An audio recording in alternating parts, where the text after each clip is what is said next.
சற்றுமுன் வெளியான தகவல்.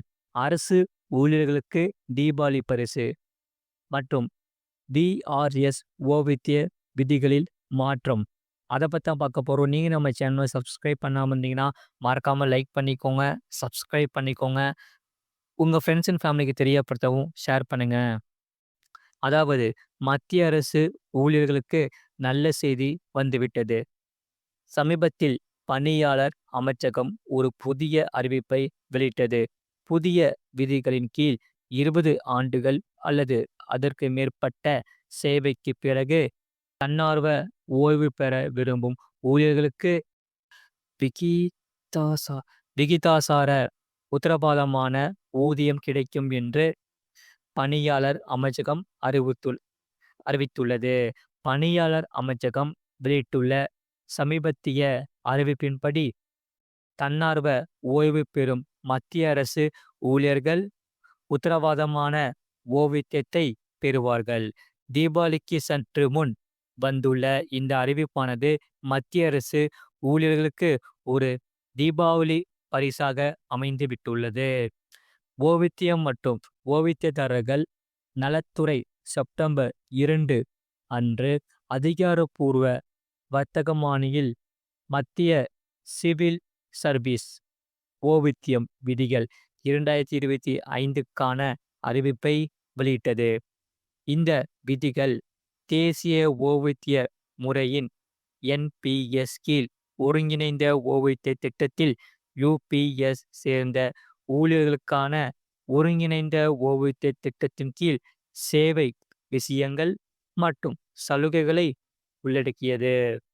அடுத்து, இந்த ஒருங்கிணைந்த ஓய்வூதிய திட்டத்தின் அதாவது யுபிஎஸ் கீழ் உள்ள ஊழியர்கள் 20 ஆண்டுகள் பணிக்கு பிறகு தன்னார்வ ஓய்வு பெறலாம் என்று அமைச்சகம் கூறியது. இது குறித்து தெரிவித்துள்ள அமைச்சகம், முழு ஓய்வூதியம் 25 ஆண்டுகளுக்கு பிறகுதான் கிடைக்கும்.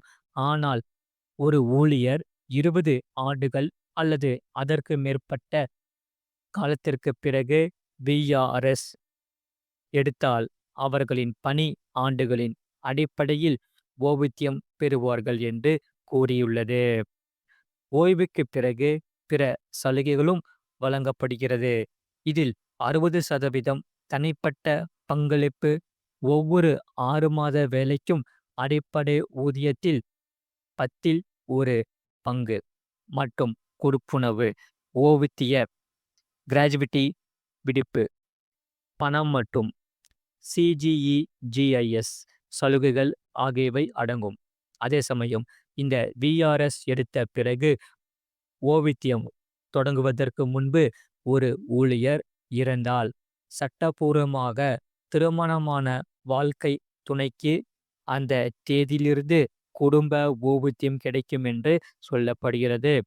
இந்த மாற்றம் அனைத்து மத்திய அரசு ஊழியர்களுக்கும், குறிப்பாக துணை இராணுவ ஊழியர்களுக்கும் மிகவும் நல்லதாக இருக்கும் என ஊழியர்களும் ஊழியர் சங்கங்களும் கருதுகின்றன.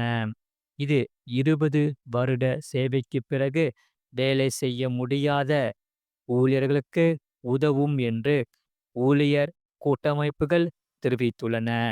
சமீபத்தில் தேசிய ஓய்வூதிய முறையின் அதாவது என்பிஎஸ் கீழ் வரும் மத்திய அரசு ஊழியர்களின் கருத்துக்களை மனதில் கொண்டு ஒருங்கிணைந்த ஓய்வூதிய திட்டத்தை அதாவது யுபிஎஸ் தேர்வு செய்வதற்கான காலக்கெடுவை நவம்பர் 30 வரை நிதி அமைச்சகம் நீடித்துள்ளது.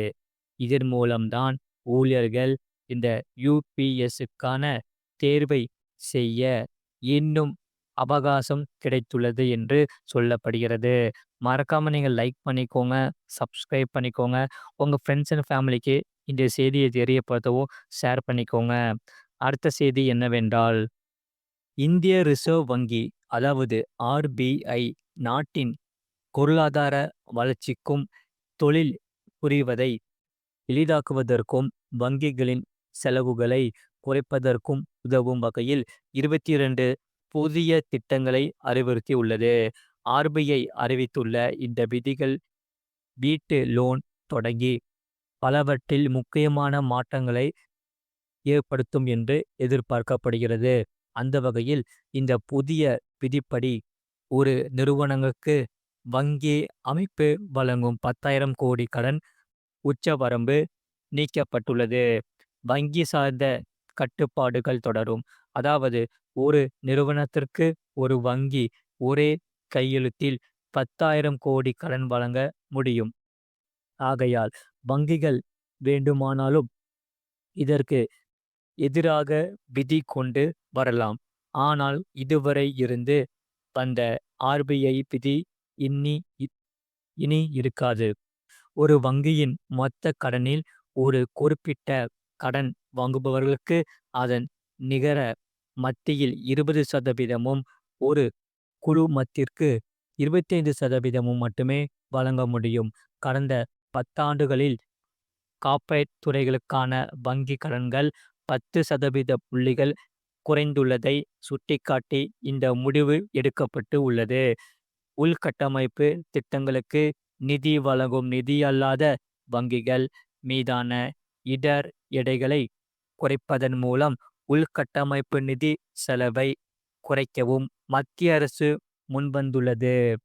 பங்குகள், ஆரம்ப பொது பங்குகள் உட்பட முதலீடு செய்ய கடன் வாங்குபவர்களுக்கான கடன் வரம்புகள் தளர்த்தப்பட்டுள்ளது. பங் அடமானம் வைத்து வங்கிகள் வழங்கும் கடன்களின் வரம்பை ரூபாய் 20 லட்சத்திலிருந்து 1 கோடியாகவும், ஐபிஓ நிதி வரம்பை 10 லட்சத்திலிருந்து 25 லட்சமாகவும் உயர்த்த ரிசர்வ் வங்கி முன்மொழித்துள்ளது. இதனால் இந்திய ரிசர்வ் வங்கியானது 4வது முறையாக வங்கிகளுக்கான ரெப்போ வட்டி விகிதத்தை குறைக்க முடிவெடுத்துள்ளதாக தகவல்கள் தெரிவிக்கின்றன.